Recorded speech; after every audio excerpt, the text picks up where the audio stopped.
tanto com o final de Jujutsu Kaisen, como meus outros manos, o mano narrador aí, que tá muito fervoroso com esse final, tá achando horrível, e o meu brother Bruno Bandeira, que também está casca grossa aí, também está flamegerado com esse final de Jujutsu. E o motivo disso é porque, além do estudo da narrativa, além da narratologia desse final, eu também estudo e observo os anexos que acompanham, que suplementam essa narrativa. Anexos que são, por exemplo, em vez de você observar e trabalhar a fórmula que o autor está usando, você foca também na forma, a forma de escrita, e olhando se tudo que ele faz está dentro do seu escopo, seja um escopo mais frígido ou não, como é o caso do Gege.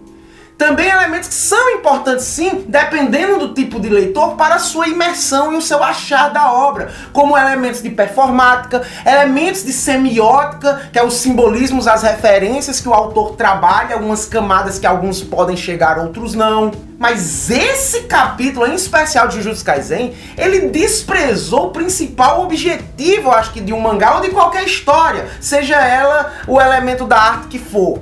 E acredito que se o restante de Jujutsu Kaisen for assim, for que nem esse capítulo, o mangá já terminou. Estamos apenas em um epílogo frio e, de acordo com os japoneses, sem catarse.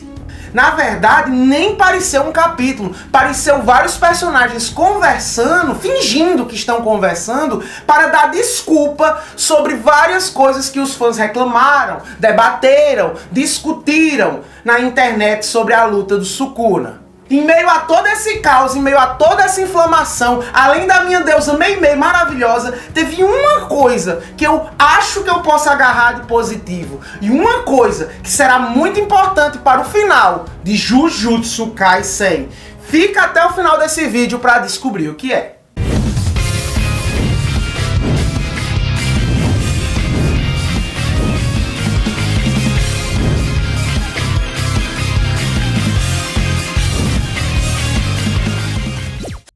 Olá galera, eu sou o Gink Tassiano, sejam bem-vindos ao canal. E galera, eu não vou revisar página por página aqui, porque é bem broxante. Todo o capítulo se resumiu em um bate-papo do que poderia ter sido feito, o que não poderia ter sido feito, papapá. Bate-papo esse que parece mais o Gege lendo o que a galera escreveu na internet e respondendo indiretamente através dos personagens. Ficou pouco orgânico, ficou artificial. Parece um longo e grande brainstorming sobre como se deveria ter sido a luta do Sukuna. Por sinal, galera, a crítica principal dos japoneses, que eu vi através do canal Analyze It, do meu mano Nicolin, que é o canal perfeito de críticas e análises sobre vendas e recepção do mangá pelo público, esse canal super recomendo. A principal crítica dos japoneses é que tanto a luta do Sukuna quanto esse final está faltando catarse. E olha só, pra quem acompanha as lives, pra quem acompanha esse canal, pra quem acompanha até os memes, sabe que esse é o canal que mais fala de catarse. Então eu não podia terminar de concordar com os japas. A luta do Sukuna, embora teve uma construção climática, falta aquele elemento de lavar a alma, que é a catarse. Eu achei sim a vitória contra o Sukuna de uma forma racional, mas talvez o ritmo e a construção do clima tenha sido meio instantânea nesses dois capítulos finais que o Sukuna foi derrotado. Porém, não precisa a catarse estar atrelada apenas à derrota do vilão. Os japoneses estão preocupados com que nesses 3 últimos capítulos eles sintam algo. 3 capítulos finais para você gerar esse sentimento de lavar a alma, esse sentimento de leitura valeu a pena, esse sentimento que a leitura vai deixar saudades. Esse sentimento de catarse que acho muito maduro, é o princípio que os japoneses estão buscando. E já lhes adianto, se os 2 últimos capítulos de Jujutsu forem que nem esse, frio, mórbido, artificiais, a catarse foi pro saco. Bom, para chegar no que realmente eu acho importante desse capítulo, vamos passar por alguns tópicos que os personagens conversaram e só para sucintar aqui alguns assuntos sobre a luta do Sukuna. Primeiramente, como o Yuta recuperou o corpo. A propósito, Tassiano, você vai muito contra as massas, não sei o que. Tá vendo? Quando eu vou a favor das massas, eu erro. Porque eu sabia, eu escrevi no roteiro que quem tava gritando com o Yuta era a Maki.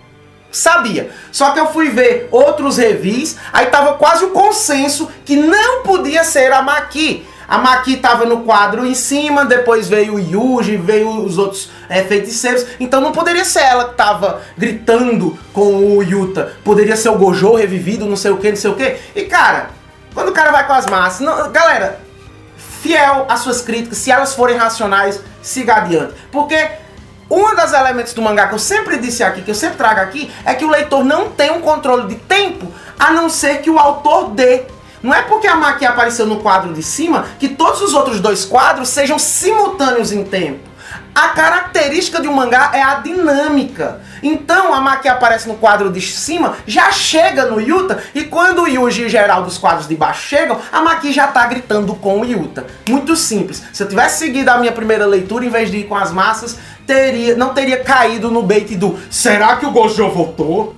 Na verdade eu não caí nesse bait, né? Mas tá tanta desgraça acontecendo em tópicos aí. O Gege tá tão meio assim afrouxado com esse final de Jujutsu que eu esperei o pior. Bom, o Yuta diz que o corpo dele foi restaurado pela Rika, que a Rika não desprendeu dele como sua técnica, porque a Rika é uma técnica externa. Ela não está subordinada ou presa ao cérebro ou o corpo em que o Yuta faz parte. Ela é uma técnica externa. E já foi dito que a Rika tem um ego, ela é meio autônoma. Então, tá de boa. Ela reconstruiu o corpo do Yuta e ele conseguiu, né, passar para o seu corpo. Só que fica elementos de furo de roteiro aí. Dessa vez, furo de roteiro. Eu já dei uma aula nesse capítulo aqui sobre o que é furo de roteiro e até previ, com base no escopo que eu trago lá, que 2 capítulos a galera derrotaria o Sukuna e 3 seria para finalização. Se o autor vai usar esses 3 de forma boa ou não, aí é outra história. Nesse aqui não usou de forma boa. A obra não revelou como o Kenjaku mantinha a técnica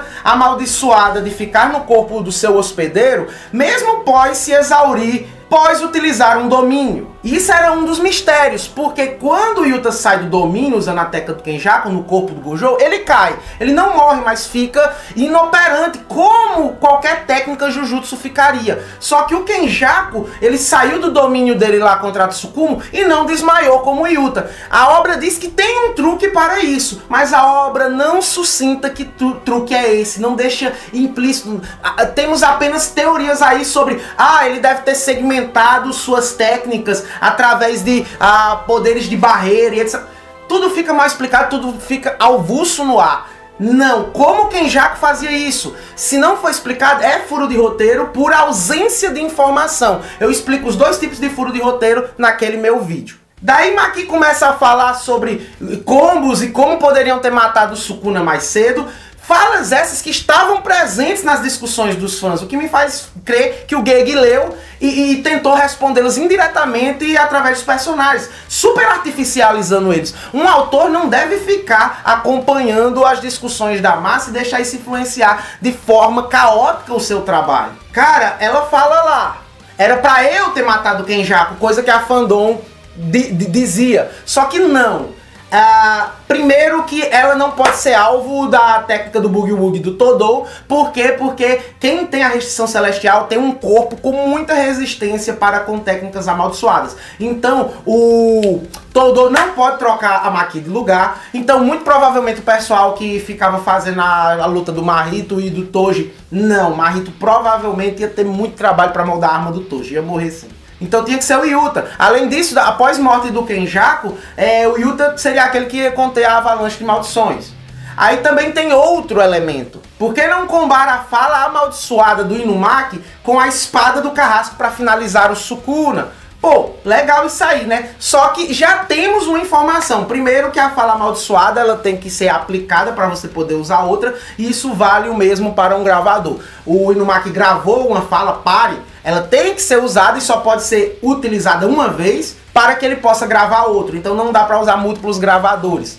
Fora que ainda continua a regra da discrepância do feiticeiro que usa a fala para o alvo desse feiticeiro. Quanto maior a diferença de poder, quanto maior a discrepância, maior o recoil, maior o coice que a técnica dará de danoso para aquele que efetuou a técnica. E naquela condição da espada do Carrasco, o Sukuna não estava tão debilitado quanto foi o momento em que o Yuta usou o gravador. Então, olha só, essas explicações são coerentes sim, mas eu acho que devido a tanta discussão meia boba na internet, agora o Gege tá subestimando seus leitores. Porque isso aí, pelo menos leitores inteligentes, leitores estão focado na trama mesmo, nos nuances, nos poderes. Por isso que é importante entender o poderzinho para entender as lógicas de como a narrativa vai pairando também.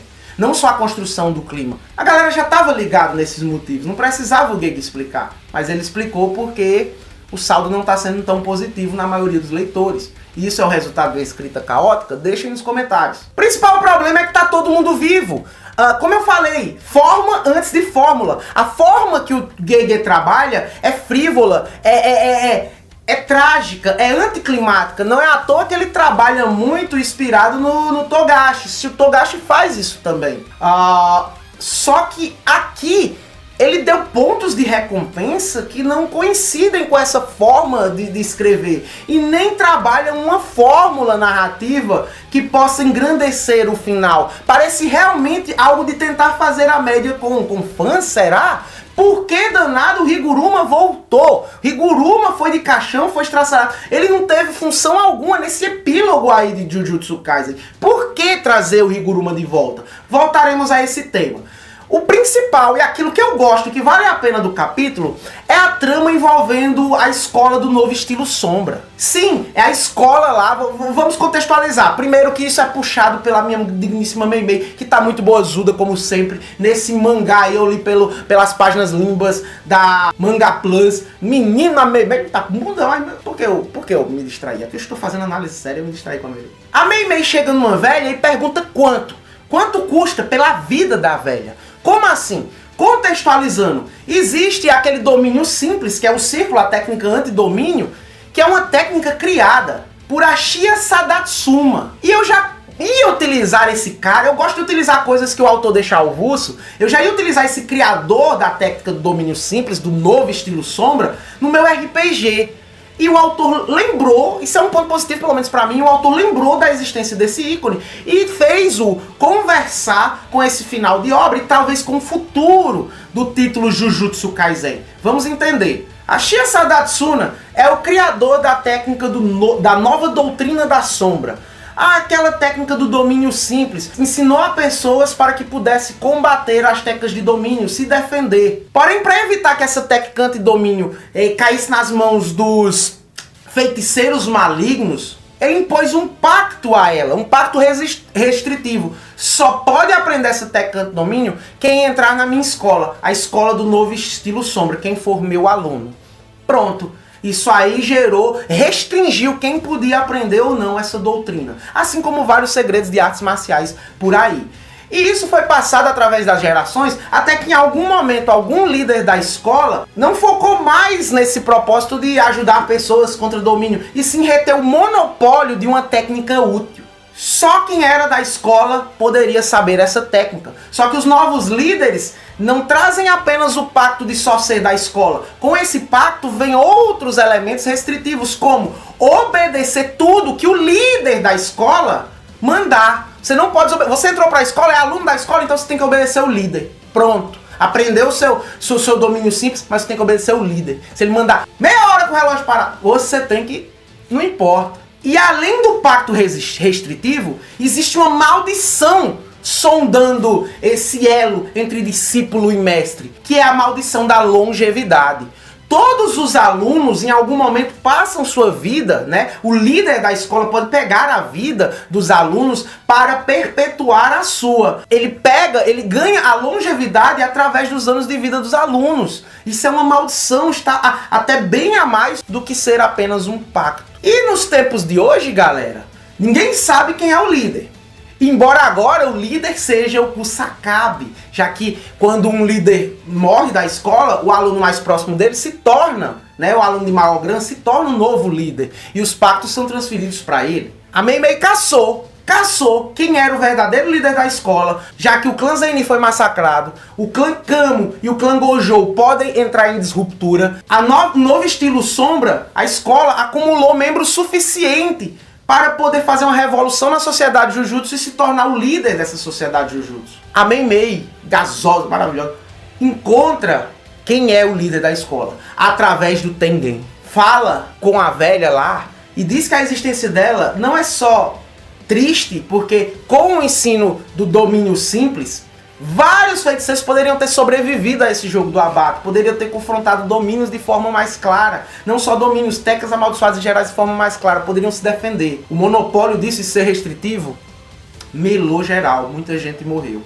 Não só isso, mas o Ui Ui faz parte da escola do novo estilo Sombra. Então aquela velhota um dia vai sugar a vida do Ui Ui. E a Mei Mei não vai permitir que isso seja feito com o seu irmãozinho.